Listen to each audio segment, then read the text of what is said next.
Trump administration, which swears 24/7 that is the only thing protecting you from those damn dirty terrorists, just paved the way for a whole lot more terror attacks across America. And they did it in the pettiest way possible. So they ended this program. It's a little known program, but crucially important, a DHS program designed to thwart terrorist attacks, and in particular, lone wolf attacks. So it's money that's provided and that's doled out to investigate reports of potential lone wolf terrorists.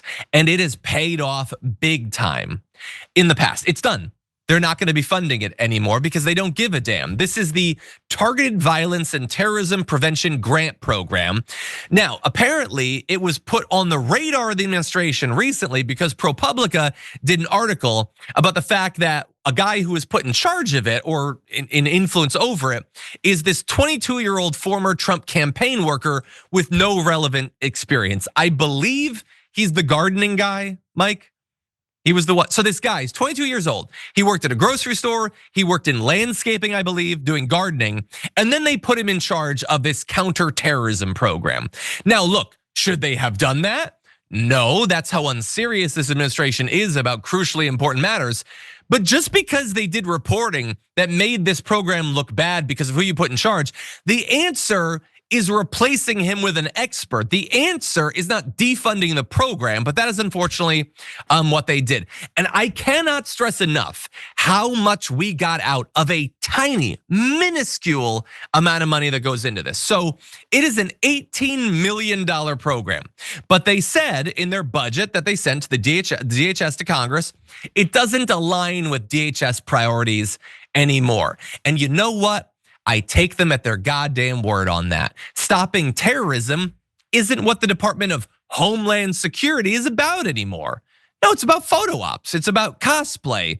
It's about Kristi Noem dressing up like Dora the Explorer or whatever and sending people to the border to stop migrants who might not even be there. So the culture war topics that they care about, that gets all the funding. In fact, that gets jacked up funding, budgets through the roof. But a program with a proven track record of protecting American lives, of safeguarding American cities, we don't have those $18 million anymore. We're just not gonna do it.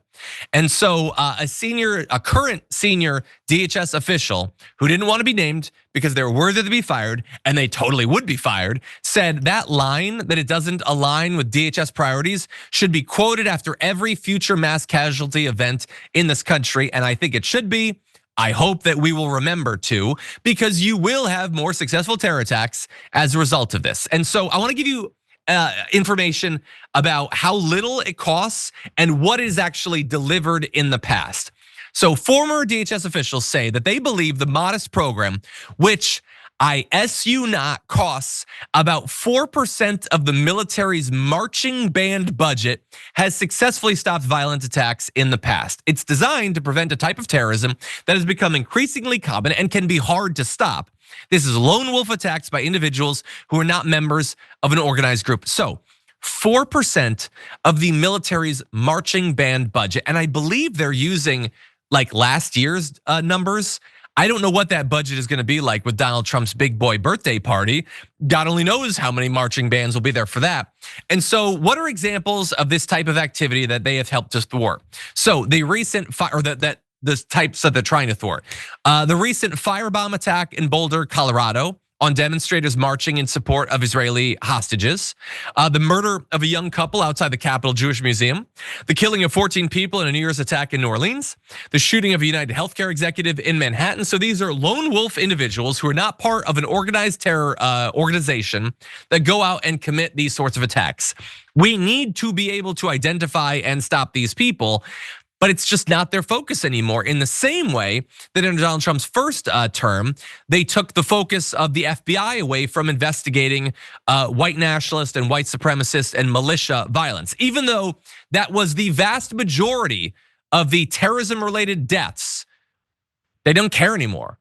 Or some would say that it's not actually about them not caring, it's that they don't truly mind if those sorts of attacks happen. Now, this gets into the area of speculation, but you can sort of understand the train of thought. Because in a rational world, if they defund counterterrorism efforts, and in the future, under Donald Trump, we have more terrorism, one would think, wait, This jagoff said that he was gonna protect us, and in fact, more of us are dying, okay? But that's not how it works anymore. You get a terror attack like this, and they're gonna use it. They're gonna weaponize it.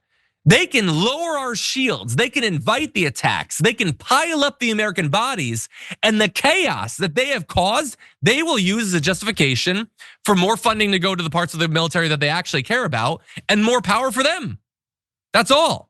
Now, again, you don't have to agree with me on that to think that this is a terrible idea. It objectively is. But I think that there's a case to be made there. And so, terrible decision. So DHS, the White House, reached for comment. They got nothing to say.